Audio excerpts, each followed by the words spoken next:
내 돈 주고 내가 산 내 맘대로 편파 리뷰. 이번 영상은 도어락계의 끝판왕 삼성 SHP DP960 플러스 모델을 6개월 동안 2000번 넘게 실제 사용해본 사용자로서 사용자 편파적으로 리뷰해본다.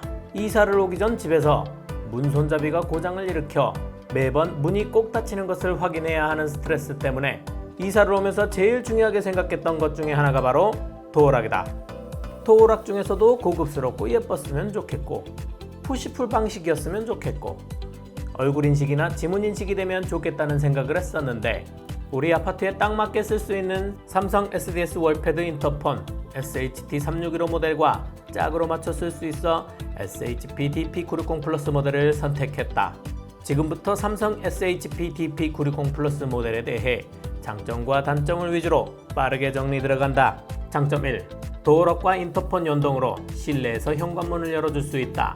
요즘 최신식 아파트들은 당연히 그렇겠지라고 생각할 수 있겠지만 의외로 인터폰과 도어락이 연동된 집이 생각보다 그렇게 많지 않다. 인터폰은 인터폰대로 건설사에서 알아서 설치를 하고 도어락은 입주민들의 취향에 따라 입주민들이 알아서 설치를 하다 보니 인터폰과 도어락이 연동이 안 되어 손님이 현관 벨을 누를 때마다 현관까지 걸어나가서 열어줘야 하는 경우가 대부분일 것이다. 아파트 1층 현관문, 아파트 정문 출입구도 집에서 전부 원격으로 열어줄 수 있는 시대에 현관문을 수동으로 열어주는 방식은 좀 21세기가 시작된 지 20년도 넘었는데 아직도 자동화가 안 된 부분이 있다는 게 신기할 따름이다. 인터폰에서 현관문까지의 거리가 얼마나 되겠냐 싶지만 바깥에서 기다리는 손님들은 집주인이 현관문을 열어주러 나가는 시간을 오롯이 기다리게 되는데 이 짧은 시간이 마치 1시간처럼 느껴지기도 한다. DP960 플러스 모델과 SHT361호 인터폰 간에 모듈 하나만 설치하면 벨을 누른 사람의 얼굴을 확인함과 동시에 바로 버튼을 눌러 도어락을 열어줄 수가 있으니 이게 바로 21세기 신세계가 아닐까 싶은 생각이 든다. 장점 2. 고급스러운 디자인. 푸시풀 방식으로 드나들기 편리하다. 어떤 현관문에 붙어있던 황금색 디자인이 눈길을 사로잡아 고급스럽다는 말이 절로 나온다. 똑같은 푸시풀 방식이지만 그냥 검정색 플라스틱 디자인의 도어락과 비교하면 더욱 돋보이는 디자인이 되시겠다. 이 푸시풀 방식은 그냥 밀기만 하면 나갈 수 있으니 재활용 쓰레기와 음식물 쓰레기, 일반 쓰레기를 양손 가득 버리러 나갈 때 문을 열기 위해 물건들을 다시 내려놓을 필요가 없다. 엉덩이로 살짝만 밀어주면 나갈 수가 있으니 맨날 핸들 방식 도어락만 써봤던 나로서는 신세계가 아닐 수 없다. 장점 3. 지문 인식 방식으로 더 안전한 관리가 가능하다. 일반 번호키만 있어도 사실 사용하는 데는 문제가 크게 될 것이 없는데 조카들이 초등학생 시절에 있었던 이야기를 잠깐 하자면 도어락 비밀번호를 누르는 걸 본 조카의 친구가 아무도 없는 집에 미리 봐뒀던 비밀번호를 누르고 먼저 집에 들어와 있어 화들짝 놀란 적이 있었던 이후로 도어락은 반드시 지문인식이나 얼굴인식 기능이 있어야 된다는 사실을 새삼 깨닫게 되었다. 특히나 엘리베이터에서 내려 현관문 비밀번호를 누르는 모습을 엘리베이터에 같이 탔던 다른 사람한테 보여주는 게 매우 꺼림직했는데 지문인식 기능이 되고부터는 그럴 걱정이 전혀 없어졌다. 딱 한 가지 좀 더 개선했으면 하는 점이 있는데 바로 지문인식기가 잡아당기는 손잡이 안쪽에도 있다면 어떨까 하는 생각도 했다. 이렇게 되면 지금처럼 지문인식을 하고 손잡이로 손을 옮기는 동선 없이 손잡이 안쪽에서 바로 지문인식을 하고 곧바로 당기면 문이 열리게 되는 방식이 되는 것이다. 이거 진짜 편리할 것 같지 않나? 이미 그런 제품이 있다고? 공대생 형님들 우리도 그거 만들어줘. DP960 플러스에도 카드키가 들어있기는 한데 한 개만 있어 온 가족이 사용하기에는 한계가 있다. 그래서 스마트폰으로 간편 오픈도 가능한데 스마트폰을 켠 채로 도어락에 갖다 대면 문이 열린다. 장점 4. 와이파이 연동에 따른 장점이 3-4가지 정도 되는데 사실 DP960 플러스를 사고 나서 인터폰 연동만으로도 신세계라서 와이파이 연동은 굳이 필요 있을까? 라는 생각을 했었는데 와이파이 연동은 정말 신세계 중에 신세계였다. 첫 번째, 지문 등록을 할 때 이 지문이 누구의 지문인지 이름을 저장할 수가 있다. 지문 등록은 100개까지 가능한데 인식률을 높이려면 한 지문을 여러 번 저장하라고 설치기사님이 설명해 주셔서 여러 손가락으로 여러 번의 지문을 등록했는데 지문을 몇 개 지우고 다시 등록하고 싶을 때 와이파이에 연동된 핸드폰 화면으로 확인하면서 관리할 수 있다. 두 번째, 등록된 지문을 인식시키면 와이파이로 바로 알림을 알려준다. 맞벌이를 하고 있는 우리 부부의 특성상 초등학교에 다니고 있는 뽀꼬의 위치 파악이 가장 중요한 일들 중에 하나인데, 뽀꼬가 집에 들어갔는지 다시 나갔는지 등을 문 열림 알람으로 알 수 있게 되었다. 세 번째, 원격으로 문을 열어줄 수 있다. 와이파이를 사용하면서 가장 편리하게 생각하는 기능 중 하나가 바로 내가 어디에 있던지 문을 원격으로 열어줄 수 있는 점이었다. 우리 집에는 손님이 자주 오는 편인데 우리 가족들보다 손님들이 먼저 집에 도착하는 경우가 생긴다. 이럴 때 내가 외부에 있더라도 인터넷만 연결되면 현관문을 원격으로 열어줄 수 있다. 요즘 문제가 되는 고부 갈등의 원인으로 시어머니한테 현관문 비밀번호를 알려줘야 되냐 말아야 되냐를 가지고 싸울 필요가 없어진다. 원격으로 열어두면 끝. 아니면 기간을 한정해서 특정 외부인에게 비밀번호를 부여할 수도 있다. 시집 안 간 처제가 한 달 정도 우리 집에 살아야 한다거나 청소나 공사를 맡은 이모, 삼촌들에게 한 번만 사용할 수 있는 임시 비밀번호를 부여할 수도 있어 우리 집 메인 비밀번호를 알려주지 않아도 되어 안심이 되었다. 장점 5. 매너 모드.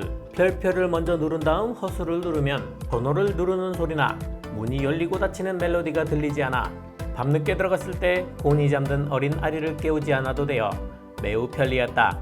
도어락 안쪽에서 안심이 버튼을 누르면 바깥에서 지문을 인식하거나 비밀번호를 눌러도 문이 열리지 않아 우리 가족의 매너를 지켜줄 수 있어 참 편리했다. 한여름 집안 패션의 국룰, 빤스 바람으로 누워있다가 갑자기 들이닥친 장모님에게 빤스 차림을 보여주고 싶지 않다면 이 안심이 버튼이 안심시켜줄 수 있다. 단점 1. 어린아이들처럼 손이 작은 경우 지문 인식률이 매우 떨어진다. 초등학교에 다니는 9살 뽀꼬의 경우 손이 작아서인지 지문에 골이 깊지 않아서 그런지 지문을 인식하지 못해 지문 등록에서부터 애를 먹었다. 어른들의 손을 가져다 대면 옆으로 삐딱하게 잘못되는 경우가 아니라면 잘 인식하는데 어린 아이의 손은 인식률이 많이 떨어져서 비밀번호를 누르고 들어올 때도 자주 있다. 이거는 해결이 안 되나요? 삼성 공대생 형님들. 단점 2. 배터리가 8개나 들어가는데 지속시간이 그렇게 길지 않다. 삼성 SDS 홈페이지에는 하루 10회 정도 사용할 경우 12개월까지 배터리를 사용할 수 있다고 안내가 되어 있는데 우리 집은 문을 여닫는 횟수가 적게는 5회, 많게는 20회 정도였고 평균적으로는 10회 정도 되는 것으로 파악을 했는데 배터리는 5개월밖에 사용하지 못했다. 12개월까지 사용할 수 있다고 했는데 라는 생각으로 배터리 알람과의 눈치 싸움을 계속하려고 했으나 혹시나 문이 잠겨서 열지 못할까봐 눈치 싸움에서 질 수밖에 없었다. 물론 마트에서 파는 20개짜리 저렴이 배터리를 사용하기는 했다. 다음번에는 에너자이저를 끼워놓고 몇 개월 정도 사용이 되는지 댓글로 알려드리도록 하겠다. 참 다행히도 배터리가 완전히 방전되어 문을 못 열 경우에는 외부 전원 공급으로 문을 열 수가 있다. 휴대폰을 충전하는 보조 배터리에 마이크로 5핀 케이블을 꼽으면 임시 전원으로 문을 열 수도 있는데 이제 시대가 USB-C 방식으로 넘어가니만큼 이것도 업데이트해주면 좋을 것 같다는 생각을 했다. 단점 3. 와이파이 연결이 불안정하다. 한 번은 손님이 집에 먼저 도착했는데 와이파이가 연결이 안 되어 문을 원격으로 열어줄 수 없어 난감했던 적이 있다. 와이파이가 한 번 연결되면 내가 끊고 싶을 때까지 연결이 되어 있어야 하는 게 IoT의 핵심인데 DP960 플러스 모델은 아무런 이유 없이 와이파이가 끊긴다. 와이파이 공유기와 도어락 사이의 거리가 멀지도 않고 전원을 내리거나 전력이 차단된 적이 한 번도 없는데 와이파이 연결이 끊기는 현상이 자주 발생한다. 공대생 형님들 이유라도 알려주세요. 사실 2022년 5월 2일에 화면에 보이는 공지사항이 알람으로 뜬 적이 있다. 내용은 삼성 SDS가 운영하고 있는 홈 IoT 사업을 주식회사 직방이라는 회사로 이전한다는 내용인데 사실 이 공지사항이 뜨고부터 좀 더 자주 와이파이 연결이 끊기는 것 같기도 합니다. 사실 더 큰 문제는 와이파이 연결이 되기는 하는데 휴대폰 알람에서는 와이파이 연결이 안 되었다는 메시지가 뜬다는 점이다. 이게 연결이 됐는데 안 됐다고 하니 찝찝한 감정 이루 말할 수가 없다. 단점 4. 가끔씩 목통이 되거나 푸시가 잘 안 된다. 어떤 날은 본인의 아내, 뽀꼬 엄마께서 다급하게 전화를 걸어왔던 적이 있다.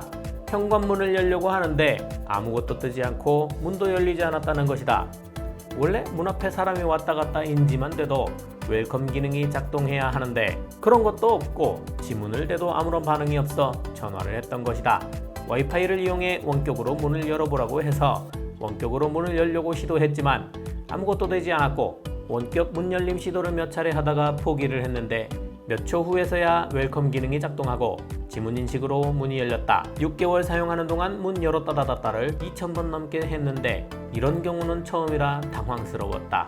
혹시 비슷한 증상을 겪으신 분들은 댓글로 알려달라. 공대생님들한테 좀 알려주게. 다음에 또 목통이 되는 경우에는 심각하게 AS를 고려해야 할 듯하다. 푸시풀 도어락의 고질적인 문제점인 것 같은데 안쪽에서 문을 열려고 하는 경우 힘이 부족하거나 누르는 지점이 핸들의 위쪽이 아니라 중간이나 아래쪽이면 핸들이 눌리기는 하는데 문이 열리지 않는다. 이게 어떤 때는 되고 어떤 때는 안 되니 일관성이라도 좀 있었으면 좋겠다. 또 푸시풀 방식을 처음 보는 사람들의 경우 자꾸 안심이 버튼을 눌러 키를 먼저 열고 그 다음 푸시를 하려고 하는데 이건 단점이라기보다는 사용자 환경에 따라 어쩔 수 없는 과정이라 생각한다. 단점 5. 비싸다. 네이버 쇼핑 기준 49만원인데 이 가격이면 지문 인식이 아니라 얼굴 인식 도어락도 살 수 있고 일반 푸시풀 도어락은 3개 혹은 4개도 살 수 있는 엄청난 금액이다. 내가 정말 따지기 좋아하는 가성비랑은 전혀 어울리지 않는 가격이어서 가격을 바탕으로 여러분들한테 절대 추천하기 힘든 제품이다. 결론, 극악의 가성비를 여러가지 장점들로 커버하는 비싸고 아름다운 녀석. 별것도 아닌 것으로 치부할 수 있는 도어락으로 삶의 질을 반 단계 올려주는 센스 있는 제품.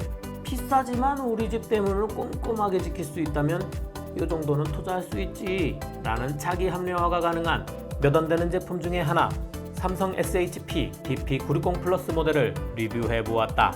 사용 여건이 되는 집이라면 삼성 SDS 월패드 인터폰 SHT 365 또는 3625 모델과 연동하여 생활의 질을 반 단계 올리시기를 바란다.